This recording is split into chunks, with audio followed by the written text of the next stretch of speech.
Out in the Darkness. Yeah. Oh, okay. It's also we don't do so much of Nollywood generally, you know, but I've started appreciating a little bit more of Nollywood. DME Okolawa is in this one. Yeah. Tina Mba is in this one. Sure. We also have Bimbo Akintola. Bimbo Akintola was my crush one time. One time. Yeah. It has changed. There's a time it was Stella Damasos for a very long time. It was Stella Damasos. So I'm talking about Nollywood. It has moved from Stella Damasos to Bimbo Akintola. Quite a lot of number of them will come to my head, you know, but not the very popular and the very big ones, you know.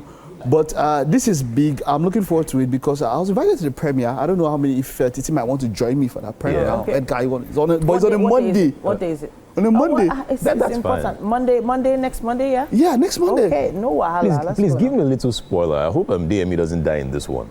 Because I don't know, he dies in most of his movies these days. He does, eh? Yes, now. No, he does. Like most of his movies, he doesn't stay like 15, 20 minutes and then they kill his character. I don't know. Wow. Maybe that's what they paid for. Wow. I don't know. I'm just saying. Okay. But Nigerian movies have sort of evolved. The whole actor or no they die thing is not really the norm anymore. We have a lot of them. And then speaking of crushes as well, I have like an interesting one now. Tell me about. Mine is Genoveva. Oh. I think I'm a big fan of Genoveva right now. Ooh. And you know, nice. I like the size and her acting skills and the way she speaks. You like them portable? Yeah, wow. no, I don't like portable. Wait, I don't like portable. I don't like portable. But you like them portable. Yeah, I like. But the thing is, so what about their acting? Is it that stands out for you? You know, so there a lot of actors have sort of been stereotyped into a specific role. It happens everywhere. Yeah. And I actually used to have those doubts about actors like DME, for instance. But he's an all-rounder now. He's definitely dabbled into different areas. He did try. Yeah. And remember last time he was on the show, he was speaking Japanese. Yes. I was just like, okay, so you know, he's making an effort. But then other actors, I'm not sure. So, but when I'm looking at, but like I said, it was back then. I remember a few ones. Regina Askia was one of, because Regina Askia was an excellent actress. Yeah. And then she had these eyes that there was this movie she did. Is it with RMD where I don't know, is it where she was diabolical, you know, Regina Askia held us down that period, spellbound. Speaking of RMD as well, you've noticed RMD has started like showing different sides to his acting. He doesn't want to just act the old man anymore. Yes, he's doing the young boy. We're in a movie together, 7. You know, he played my father, and then we're fighting in Ajegunle. Yes, I threw some stunts. But you see, it's hard to believe the lumber master. No. It's very hard. Tosin Iho made the movie 7. Yeah, okay. And RMD was my father. Like legit, me, I'm confused. It's hard. But at this point, let's check out the next Squid Game. It's Squid Game. It's the final trailer for Squid Game, and we're looking forward to this one. Yeah, let's see what it looks like. Yeah. Squid Game has become a part of pop culture. Pop culture. And when I say pop culture, I mean it became such a global phenomenon that there's nowhere you mention Squid Game probably in the world that they won't know what you're talking about. Absolutely. Now this is season 3 of Squid Game. The final season. The final. This is the final one. Yeah, it's the final one. It is the final one. It is the final one. I thought they could still squeeze in one more. No. I'm trying to see how this would all play out. Yeah. You know, he goes back into the game again. He goes back into the game. Squid Game was, the first season, it was revolutionary. We had never seen stuff like this on TV.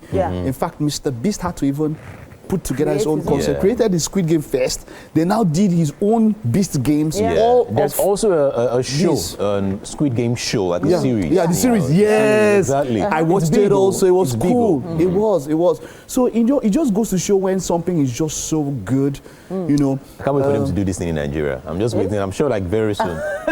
Squid Game. Squid Game Lagos. Edgar, I know you're working on something for a game show and all of that. You see, if I talk like you say Lamba, I am not.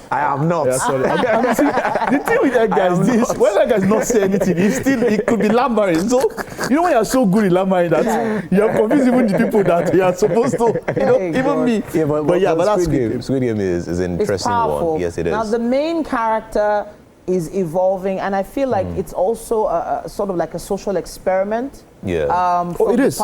Major social experiment. The mindset of a person who is just out to survive. Yeah, his quest is to end the game. Yeah. End the game. In the game. In the game. Yeah. I don't know how that works. You get what I'm saying? But like he's in the game and he's trying to end the games because they have this set of people that they call the they're more like the cabals, the big men who are just making sure the thing works. So he's trying to make sure that moving on, because they do it every year. Yeah.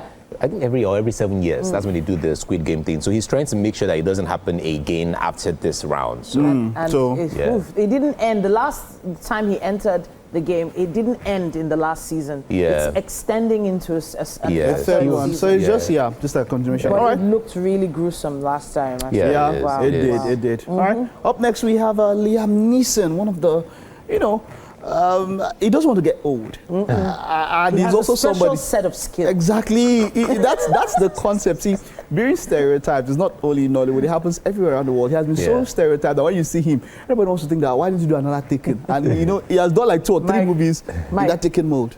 I will find you.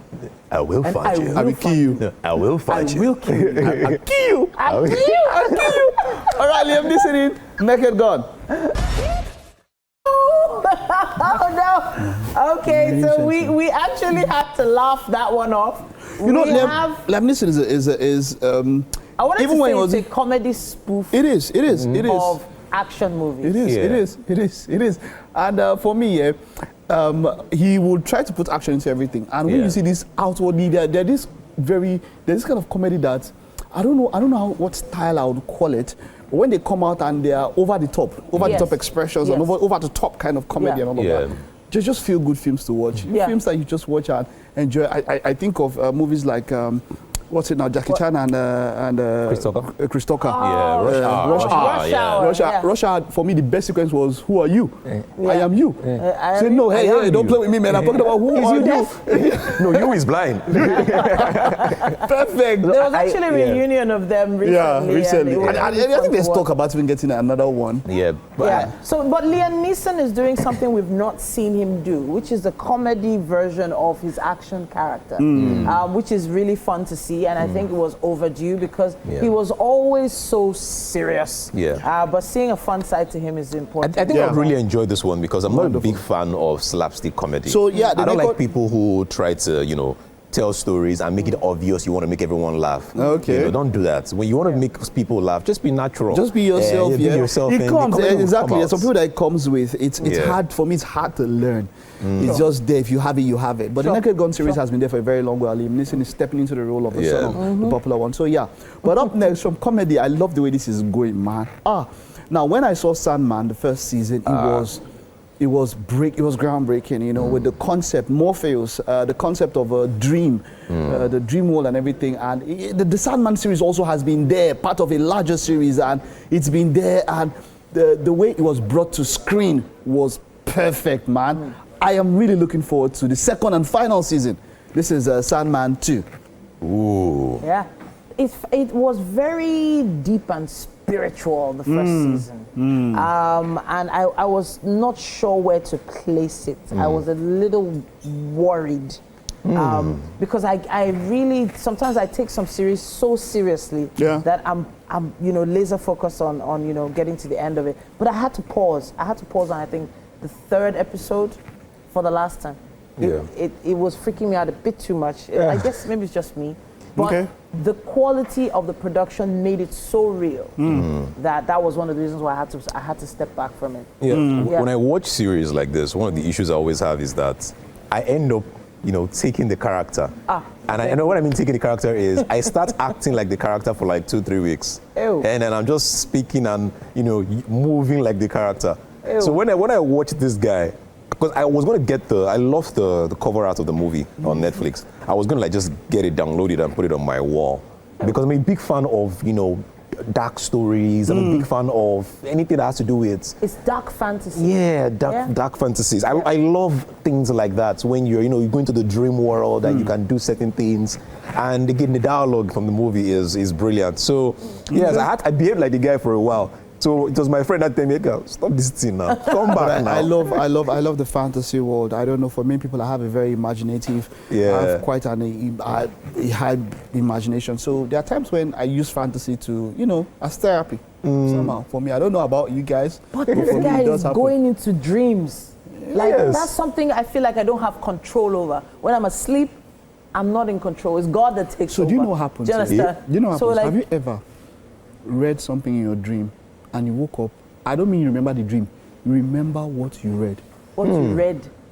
I don't remember if I've read anything happened to me once. before, no. And then I wanted to intentionally work on it. Now, not everybody remembers their dreams. Yeah. I remember my dreams. Right. Sometimes immediately, if I wake up, so if I dream, and I wake up by like 2 a.m., I'm blank, but maybe next 2 minutes, I remember everything.